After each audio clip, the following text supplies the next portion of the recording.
السلام علیکم مینوالو، زه یم امجد خان او تاسو ګورئ زموږ خپل ټي وي. مینوالو، څنګه تاسو ته پته ده چې لوی اختر را روان دی، نو د هغې باره کې څه ضروري معلومات لپاره اسلامي مسلو لپاره موږ راغلي وو. دې وخت کې مغلقو کې مدرسه تعلیم القرآن مع تجوید ته د حضرت مولانا قاري سعد الله صاحب خواته، او د دې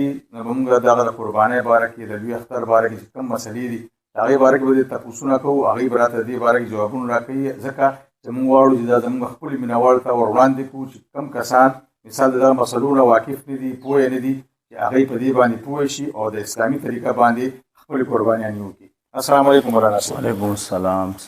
مولانا صاحب مننه کوم چې تاسو راته وخت راکړو، ځکه چې تاسو مصروفیات هم ډېر زیات دي. موږ غواړو چې تاسو زموږ د مینهوالو ته د لوی اختر باره کې د قربانۍ باره کې اهمې خبرې او مسلې ورته بیان کړي چې هغې حساب سره هغې خپلې قربانیانې وکړي. ډېره شکریه امجد صاحب، تاسو راغلی. بله ورځ تاسو ټلیفون وکړو او موږ تاسو سره ملاقات وشو.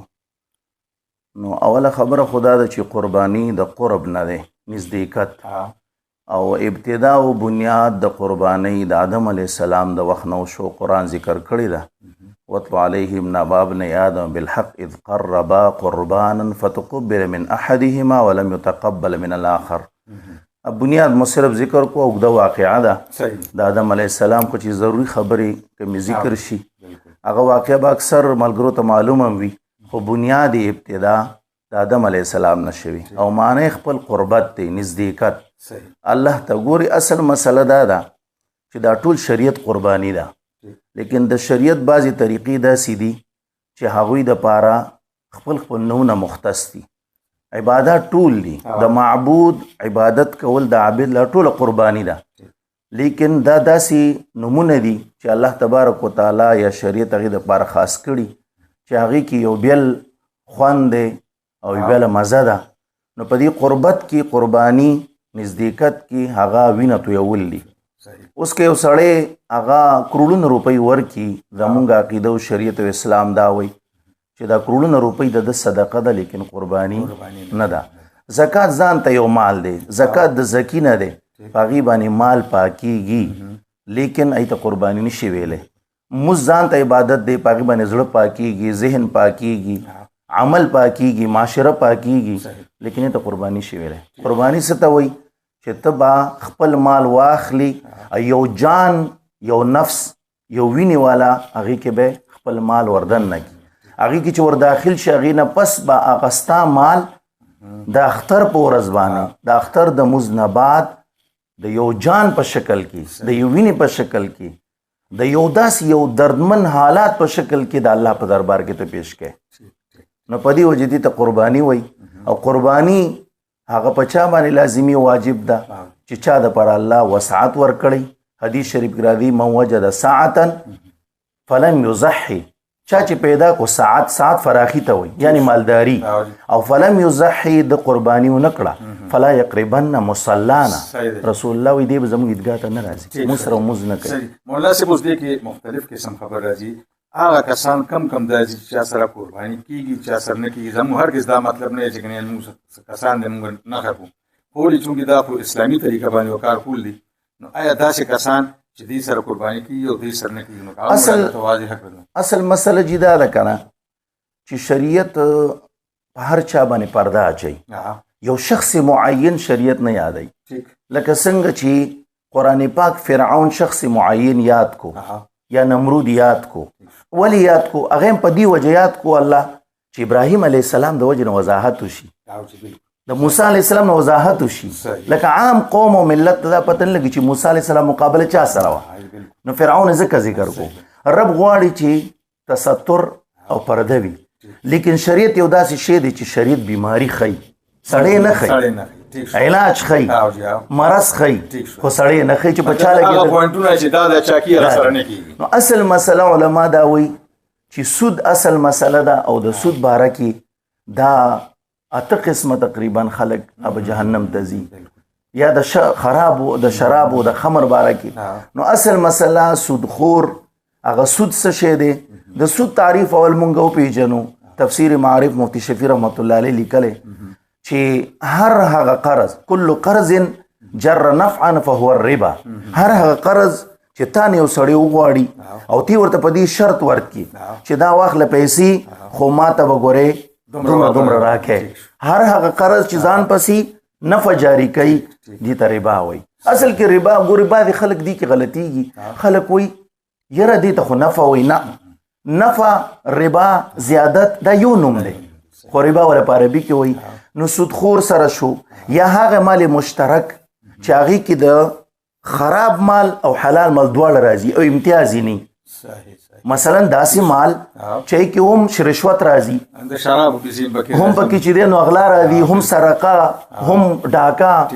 هم په بل باندې ظلم کې هغه پیسې هم راځي او دی خو ته نوکریم کې نو بیا زموږ علما وایي چې نه دا مال جدا کا بالکل ستا قرباني کیږي تاسو د ملګرو هم کیږي لیکن ته دا پیسې د نوکرۍ والا نه داخلي کا او هغه ملګرو ته وضاحت وکړه چې هلکه ټیک د زبا دایم خو لیکن زما دا پیسې خامیانې یا داسې مسله چې زما دا پیسې ګوره زما غزوی چې بار نه دی دا غره لیږلي یا دا مې هغه فصل چې خرڅ کړو جوار او غنم دا د هغې دي بالکل څه په یو بل باندې ځکه حدیث شریف کې راځي ظن المؤمنین خیره په مؤمنانو د خیر ګمان کوئ. او یو مسلم شریف روایت کې دام راځي چې صحابه یو ځای ته لاړ رسول الله مبارک نه پوښتنه وکړه اې د الله رسوله که د یو سړي مال داسې وي چې هغې باندې د مونږ شکي نو رسول الله ورته که د بل مالي نو تاسو د خپل روټۍ او دعوت د هغه د بل مال نه حساب کوي د بل پلی مه حسابوئ. نو شریعت خیر طرف ته توجه کوي. مولانا صاحب بل دی کې یو بله اهم خبره چې کله د اختر شپې ورځې شي نو دا ویل کېږي چې را نوکونه به نه کټ کوي ویښته به نه کټ کوي که نه د دې باره کله تاسو نو حدیث کې چا باندې دا حدیث شریف کې راځي لیکن په دې کې د علماء اختلاف هم دی لیکن علما اکثر په دې باندې دي جمهور چې یاره دا واجب نه دي مستحب دي. امام شافعي رحمت الله علیه وی چې مکروه تنزیهی دي. بعضی ظاهریه اهل ظواهر او حنابله ای په دې کې دي چې نه دا واجب دي چې څوک قرباني کوي نو هغه دي نوکان نه کټ کوي هغه دي ویښتان نه کټ کوي هغه دي چې دی نو اصل زمونږ علما دا وی اهل سنت والجماعت علما مفتیان او دیوبند عقیدې والا چې یاره دا اصل کې مشابهت دی د حجاجو سره اصل پابندي دا د احرام ده نو دا رسول الله مبارک د حجاجو سره یو مشابهت اختیار کړي که تاسو خیال وکړئ اصل کې په دې ځان پوی کوي په دې مونږ خلک اکثر پوی نه دي د حج قرباني او دا قرباني ګورې دی کې ځمکې اسمان فرق دی لیکن مونږ په دې نه پوی ای ته دم شکر وایي هغې ته دم شکر وایي د شکریې په باره کې حاجي د الله په دربار کې خپله قرباني کوي چې ما ته الله حج نصیب کړو لیکن مونږ مشابهت کې هر ځای کې دا قرباني چې دا حاجي نه دی د خو احرام نه تړلی لیکن دا مونږ چې قرباني کوو دا مالي قرباني ده. مولانا صاحب بل د اختر کې دا کوم د سرمنو د پیسې چې مثال یا سرمنې غریب ته ورکول یا مدرسو ته ورکول یا جومات ته ورکول د دې باره کې اسلام اصل مسله جدا ده عالمګیري غټه فتاوا دی لیکلي دي اصل مونږ په دې مسله باندې چې ځان پوی کو نو هر څه باندې پوی شو. دا سرمن چې ده که نه دا د دې څاروي حصه ده په شان د غوښې شریعت کې دا سرمن جدا شی نه دی ګویا که دا غوښه ده خو د خوراک حکم نه دی راغلی عضوه ده. اوس زمونږ علما وایي چې دا غوښه مونږ نه خرڅو دا مکروه ده که مونږ یې خرڅوم نو معاشره پې بد وایي د قربانۍ غوښه څوک خرڅوي لیکن مونږ سرمن خرڅو نو تمام فتاو دا لیکلي چې سرمن بذات خود بذات ورکړی شي نه ډېره بهتره ده ولی چې څنګه مونږ غوښه نه خرڅو دا سرمن خرڅولم په اول د اسلام کې څوک تاریخ کې دا نشي ثابتولی چې سرمن خلکو خرڅوله دا رستو راغلي دا خرڅول د صحابو وخت کې دا ګورې دینه حدیثو کې مرادي فقه هم زمونږ وایي دینه ته ځان ته بوکه جوړولی شي د کټ رسۍ دې جوړولی شي هغه شی چې ذات استعمالیږي او دوام پکې وي په دې ځان پوه کړي هغه شی چې ذات استعمال شي دوام پکې چې ختمیږي نه د استعمالوه تی خپل استعمالولی شي چا چې قرباني وکړه لیکن چې کله خرڅه شوه نو بیا تصدق واجب دی تصدق څه بیا به صدقه کې هغه پیسې به بیا جومات ته یا مدرسې ته هغه به بیا خامخا صدقه کې هغه به بیا چې دی نو نه پرېږدي ځکه دا پیسې دي کې تمول دی ته وایي په عربي کې تمول ده چې ستا خپلې پیسې بیا تا ته رالې زمونږ بعضې خلک دی کې غلطي کوي وایي دا پیسې به درې ځایه کوي وایي څه پکې د خویندو ده هغوی وایي جوړ دا قرباني ده او څه به پکې وایي د غریب وي او څه به ما ته پاتې شي ما ته خپله په یو کس مشر اوس وفات شو 4 میاشتې بعد ما ته وایي کاري صاحب ما سره د قربانۍ د سرمن پیسې پاتې نو ما ورته ویلی سنبالې کا حدیث شریف کې راځي قرباني چې کله څاروي حلال شي نو څنګه چې حلال کېږي که نه په دقه وخت کې لا ځمکې ته وي نو وان الدم لا یقع من الله مخکې د دې نه چې لا ځمکې ته ځي دا الله سره ځای نیسي نو تا سرمن ولیده دی یو جز هغه چې ځان سره ساتلی نو دې کې درې حصې نشته ذاتي مالدار ته ورکولی شي ذاتي چې دی نو خپل هم استعمالولی شي لکه څنګه چې ګوري بس په لنډه خبره هم پوه کړم غوښه موږ خپل استعمالو سرمن هم استعمال کا غوښه ته خپل رور ته ورکې مالدار ته ورکې تر دې پورې اسلام هم شرط نه دی د قرباني غوښې ته اسلام شرط نه دی هندو سیخ هر چاته ور دا زکات نه دی خیال مو دی مطلب قرباني بس فی سبیل الله یا غریب ته ورکړه یا مدرسې لیکن کله چې د سرمن خرڅ کړه نو دا پیسې به بیا خامخا د خپل تملیک نه وباسي بل به مالک کې او هغه ته به ورکې لکه زکات چې څنګه پیسې بیا به ځان سره نه پرېږدي خبره نشي اوس د سارو د طرف ته راځو آیا داسې کم ساروي دي چې مثال هغې ته اسلامي طور باندې موږ د هغو په جدي باندې قرباني کېږي په دې نه کې هغه کمې نښې دي په هغې کې سارو په باره کې غټې مسلې دا یاد لرئ لکۍ چې دا به په 3 تقسیموئ لکۍ به په 3 تقسیمیږي که 2 وي او 1 حصه نی نو کېږي پې لکۍ دا 3 فوټه ده 1 فوټ نشته او 2 فوټه شته کېږي ښکران دي هر ښکر هغه به په 3 باندې تقسیم کړي که بره ټوپۍ یې نه وي هېڅ مسله هم نشته د دې ښکر یو خپله ټوپۍ وي اکه نی نو څه مسله نشته هغه لاندې ښکر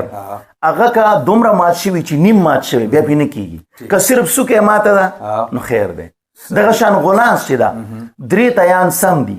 یو خراب دی قرباني پې کېږي 3 تیان سم دي که 2 خراب دي او 2 سم دي بیا پې نه کېږي د سترګو نظر دی که یو سترګه باندې مکمل لمده ده بیا پې نه کېږي خیال مو د خبره کمزوري څاروي باندې هم کېږي خارښتي باندې هم کېږي که سرمنې مسله وي لکه بعد یا مخکې سارو بیماري راغلې وه هغه دانې په دې هم کېږي لیکن مسله دا ده چې داسې څاروی چې هغه په نظر کې یو داسې ښکاري چې هغې نه خلک کرکه کوي نو هغه به ځکه اسماعیل علیه السلام ډېر خشته او د 13 سالو اسماعیل علیه السلام هغه چې کله د کور نه وتو نو ډېر ښایسته صورت کې ووتو نو الله دربار کې بل قرآن آیات کې هم راځي لن تنالوا البر حتی تنفقوا مما تحبون هغه شی د الله په دربار کې پیش کړي چې تاسو ته خپل محبوبي چې اوس تا یو 3 ملګري لیږلي دي او 4 کلي کې دي او څنګه راولې وه 4 والا چک دا مو مړه لاس راوست دا مو سره راوست نو دا ښه نه ده نو دغه څیزونه غاښونه چې دي غاښونه نیم شته او نیم نشته لیکن ګیا خوړی شي یا لږ دي خو ګیا پې خوړی شي ګیا غاښونه اصل مسله ده موږ د څاروي غاښونه د ښایست دپاره نه استعمالوو د خوراک دپاره دي خوراک پې کولی شي صحیح ده 4 وړه خپې برابري په یو په ګوډ دی هم پې کېږي لیکن تلی شي که تلی نه شي نو بیا پې نه کېږي اوس نن سبا په سوشل میډیا یو بله خبره راونه ده جي علما داسې وایي چې په میخه باندې یا په سنډا باندې قرباني نه کېږي اصل مسله دا ده چې د رسول الله مبارک په دور کې او د صحابو په دور کې میخه نه وه خیال مو دی خبره ده او زمونږ فقهاو د میخې دپاره دي ته جاموس وایي جاموس الجاموس کالبقر فقها وی هدايه یا نور علما چې رستو کوم تشریحات دي اهل سنت والجماعت په دې باندې دي او د دیوبند عقیده ټول په دې باندې ده چې په میخه باندې قرباني کیږي خیال مې خبره ده لیکن د رسول الله مبارک په زمانه کې اوخه ګړه بیزا او غوا دا استعمال شوي د رسول الله مبارک په دور کې میخه نه وه مثال اوس په میخه سو قرباني بالکل کیږي بالکل څه مسله نشته دا خبره ډیره بدله کړه دا بالکل دي کې څه مسله نشته لیکن یو سړی دا وایي د هغې دپاره ښه جواب زه دا ورکو ښکلی جواب دی دا به د دې د فوی دپاره ورکو که یو سړی دا وایي چې زه په میخه باندې قرباني نه کوم یا وایي چې په میخه قرباني نه کیږي نو د قاري سارت الله طرف نه دا اعلان دی چې دی به فارمي چرګ نه خوري بده شرط دی پارمي چرګ بده نه خوري کدی پارمي چرګ خوري نو بیا بده میخه بلی او کچر دی وی چې میخه نه منم نو بیا به مورتي چې اصلي چرګان بخوري ځکه ته اصلي سړی د رسول الله په زمانه کې پارمي چرګ لو صحیح حاجی اوس بل خبره دا تکبیرونو مبارکي جی چې تا کومې ورځې نه شروع کیږي دا د یوم العرفه نه شروع کیږي د اختر نه یو ورځ وړاندې صحیح او د اختر په 4مه ورځ باندې مازیګر مانځه نه پس ختمیږي 23 منځونه دي دا هغه کس باندې دا په زنانم دي دا په مسافرم دي دا په مقیمم دي دا په حاضرم دي دا په جمع کوونکیم دي دا په منفردم دي سره جمع سره مسکی اوم به تکبیر دې د لپاره قرباني شرط دی کنه بغیر نه جی نه دا تکبیر چې دی په هر چا دی په غریبم دی که قرباني کوي کنه کوي دا په غریبم دی په مالدارم دی په زنانم دی په نارینم دی په مقیمم دی په مسافرم دی خدا یو خبره د خلک غلطي کوي دا یو غلطي رونو تاسو ته وضاحت کوم دا غټه غلطي ده تکبیر یو ځل دی واجب یو دویم دا چې کله مونږ نه جمع لاړه شي نو مونږ دي کې دا عار ولې کو دا شرم په کار نه دی لکه ما نه جمع لاړه یا زه اخیری رکعت ترالم نو امام خو وی کړه نو مونږ که امام او خلکو سره یو ځای آواز اوچت کو خو مو وی خو که ځان ته شو نو بیا نه وایو یې رو وایو دا رو نشته که تا رستو سلام واړولو او ته مسبوقي تا رستو رکعتونه تلي نو ته چې څنګه سلام واړې نو دومره آواز کې به وی چې ګاونډي دی واوري دومره آواز کې به دا در سره چې ملګری کوم وي چې دا ووري بیا به ځان سره لکه نه وي دا یو ځل په تیز آواز باندې داسې چغیم نه دومره آواز باندې چې هغه آواز تا بل واوري دا خوا کې چې کوم کسان ناست اوري بل د قربانۍ د غوښې د تقسیم باره کې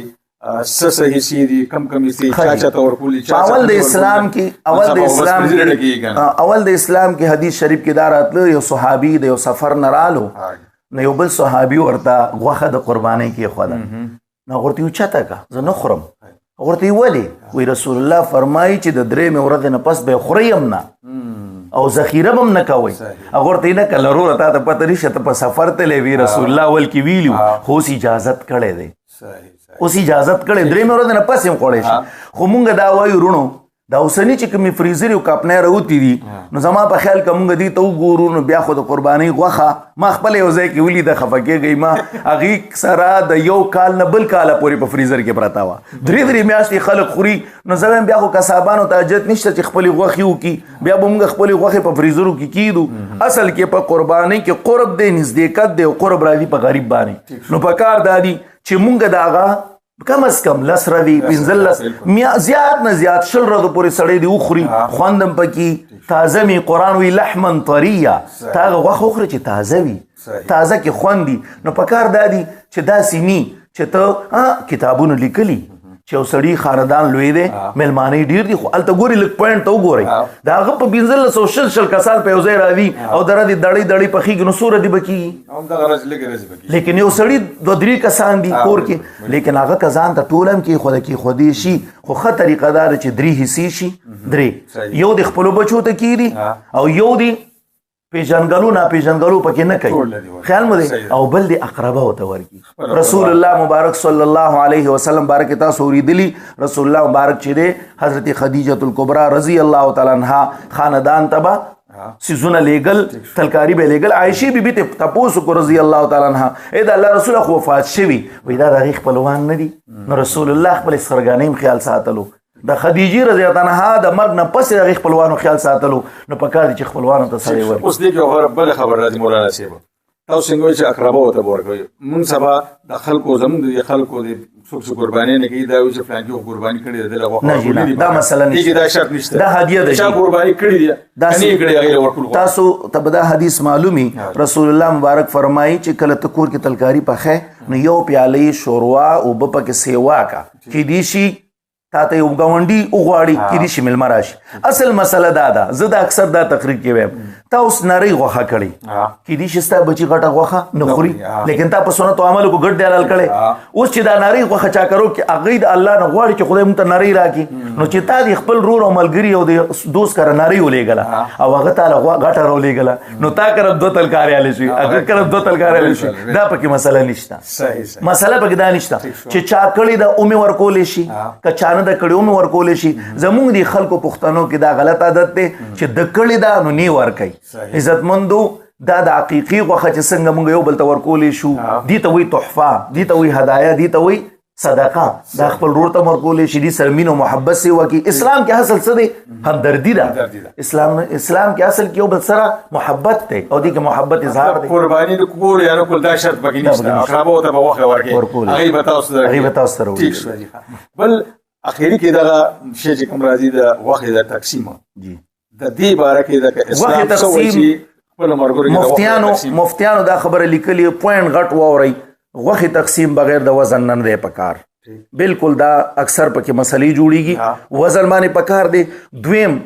د ساروي دا بعد کس په ترسیری باندې عملو کی دا غلطه ده دا ځکه غلطه ده چې دا ترسیری دا به تصدق کې دا به غریب ته ورکې دا به قرباني خپل ملګری نالي دا به بالکل نالي ولی چې دا دې په خپل علي نو د 300 روپو ګوره تا چې 500 روپۍ په قرباني ورکړي ته د 200 روپو ترسیری ته غالي او هغې ته چې دی نو سترګې دې پټې کړي بل بعد ملګري پکې دا کوي چې یو خپه یو تختی بل بلو تختی دا ټول دا ورکوي نو دا اکثر ملګرو ګورې په خوله هغه غریب څه نشي ویلی ولې یې تره وي یې ماما وي یې خورې وي لیکن زړه کې وایي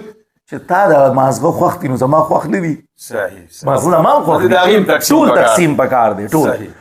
بیا د زړه نه بالکل تک سپین اجازت باندې کا مازغه یو کس ته ورکوي چې خرابېږي یا خپه خرابېږي خو څه ووایم داسې زړونه بیا پکار دي چې هغه د نوکتې شي ځکه داسې کیمره مونږ سره لیشته چې آیا د زړه دی که نه دی صحیح خبره دی په اخري کې بیا د دغه تقسیم مقسیم هغې نه پس د بخښنه اتنه چې کم کوي که نه آیا په دې کې د چا زړه دی چا زړه نه دی مثال د دې اسلامي نو دا خو ګورئ اصل خبره دا ده چې المرء یؤخذ باقراره مرد سړی چې دی دا نیوی شي په خپل اقرار باندې چې اقرار یې وکړه لکه موږ اقرار وکړو لا اله الا الله محمد رسول الله نو په اقرار باندې مسلمان شو اوس که دی په دې اقرار کې دروغجل دی نو موږ نشو ویلی خو که دی اقرار کوي او د زړه نه وي ځکه چې اقرار باللسان و تصدیق بالقلب ځکه چې اقرار د ژبې دا تصدیق د قلب کوي نو که زړه د دې سره برابري خو صحیح ده که نه برابر والله اعلم بیا د الله ته پته ده بیا دغه شی نه کېږي بیا نه کېږي بیا په لکه د قربانۍ نه یو ورځ دوه ورځې مخکې کوم روژه نیولې کېږي د دې څه اسلامي قربانۍ په غوښه باندې روژه ماتول د دې باره کې مو ورته څو خبرې وکړي اصل مسله دا ده چې د عرفات په ورځ باندې کومه روژه څوک نیسي نو دا روژه د یو کال مخکینی او وروستني ګناهونه معاف کېدو ذریعه ګرځي ډېر لوی فضیلت دی او د دې ورځو د ذوالحجې د هرې ورځې د یو روژې صرف د عرفات نه ما سوا د یو کال برابر ثواب دی بله خبره دا ده چې د وړوکي اختر په ورځ باندې سنت دا دي چې سړی د اختر د مونځ نه وړاندې په خوږ څیز باندې سهار مونځو کې دی په خوږ څیز باندې روژه ماته کړي او د لوی اختر په ورځ باندې سنت دا دي چې دې صبر وکړي او لوی اختر مونځ چې وشي هغې نه پس دې خپله روژه ماته کړي که چېرته دته غوښه اسانه وي مثلا غوښه داسې چې وړوکې څاروی وي غوښه باندې هغه رسول الله مبارک کړي خو مسله دا و چې ګډ حلال شي نو ګډ خو ډېر کم وخت کې د جګر راواله او زرې ریت کا لیکن زمونږ اکثر چې دی د میخې مسلې او دا تقسیم ماسپښین مونځ ته ځي او دلته د غریب باندې نو اصل دا مسله نه ده بچې اختر مونځو شي نو دې که بچې وماتئ که په غوښه یې ماتئ که بل چا راوړه داسې نه ده ضروري چې په خپله غوښه به یې ماتئ او خامخا د میخي خو رسول الله مبارک د مانځه نه پس روژه ماته کړې ده ټیک شو بل مولانا صاحب مثال یو سړي سره پیسه ده هغه وایي چې پلار یې وفات شوی مور یې وفات شوی دی ورور وفات شوی دی هغه وایي چې زه د هغوی دپاره قرباني نیسم دې باره کې دا مسله دا ده حضرت علي رضی الله تعالی عنه هغه دوه قربانۍ وکړې یو صحابي ته تپوس وکړو چې ما هذه الاضاحي دا څه شي دي حضرت علي رضی الله تعالی عنہ ورته وفرمایل چې دا ما دعا ځکه وکړې چې یو زما د طرف نه شو یو د رسول الله مبارک د طرف نه شو وایي ما ته رسول الله مبارک وصیت کړی مسله دا ده چې چا وصیت کړی وي نو هغه غوښه به په خپله باندې نه خوري به پوره صدقه کوي یو سړی دی هغه حصه مقرر کړه یې وصیت وکړو چې زما د طرف نه بچو قرباني کوي یا ما پسې بل خیرات مه کوي ما پسې همیشه قرباني کوي زما د مال نه ځکه درېیمه حصه مال کې د هغه حق دی نو اوس که دی دا قرباني کوي د هغه په وصیت په حکم نو دی نه به خپله نه خوري دا به ټول غریبانانو ته ورکوي کور کې به نه مثال کې کس وصیت نه کړی او دې ځان نه کوي نو مکه شان قرباني څنګه چې خپله ده ځان نه کوي دا احسان دی دا احسان دی پیسې ورسره ډېرې دي یاره زه ساروی راولم یو مسله پکې ډېر اهم ما ذهن ته راله دا لږ غوندې ذهن کې کېنوئ په لنډ الفاظو دا یو ساروی چې د 2 کالو وي که نه دې کې 7 سیټونه دي دا خالي مه پرېږدئ 7 سیټونه دي دې کې بس بل به مثال درکم الټو ګاډی دی او غټ د کروڑ والا ګاډی دی سیټونه پکې یو برابر دي نو دې کې کتا سو میخوي کتا سو اوخوي کتا سو غټ غوي او د 5 لک روپو دی او بل طرف ته د 1 لک روپو سخی مواغشتا نو زما درته دا دغه دی چې کوم کتابونه لیکلي نو دې کې سیټونه خالی م پرې دی ولی کور والا د کور کې احسان پیو کا یو ستا شو واخه خاصه ستا ده کله خوري هسي یو ستا شو یو خور لوي ستا شو خوشاله بمشي یو زما شو یو مې د ابو شو یو مې د مور شو یو مې د پاپو شو نو ټول سیټونه ډک سارویم ستا دی او ثواب هم ستا پاتې شو هم ستا شو نو اکثر د مو خلک سوي وې دا ساروي ما ځان تعالی کو نو چې تی ځان تعالی له نو هم ستا نو چې صرف تا ځان تکو نو دا نور سیټونه پکې ډک کنه ٹھیک حاجی مینوالو مولانا صاحب سره ډېرې ښکلې خبرې وشوې امید چې په دې خبرو باندې به تاسو عمل وکړئ انشاءالله ستاسو مخې له به ډېرې ښې خبرې راغلې وي داسې مزید که ستاسو ذهن کې څه سوال راځي د قربانۍ باره کې یا بل داسې اسلامي قسم ته سوال ستاسو ذهن کې راځي چې تپوس پوښتنه نو هغه تاسو موږ ته په کمنټس کې کولی شئ انشاءالله همدغه سعدالله کاري صاحب نه موږ انشاءالله معلومات کوو وخت نه وخت به دې موږ لږ راځو او دوی به موږ ته وخت راکوي او دوی سره به دا خبرې اترې کوو د دوی یوټیوب چینل چې زموږ خپل ټي وي دا تاسو سبسکرایب کړئ لایک کړئ او شیر هم کړئ چې ډېرو خلکو له دې اسلامي خبرو پته ولګي او په هغه طریقه باندې قرباني وکړي ډېره مننه ښه آباد او بریالي اوسئ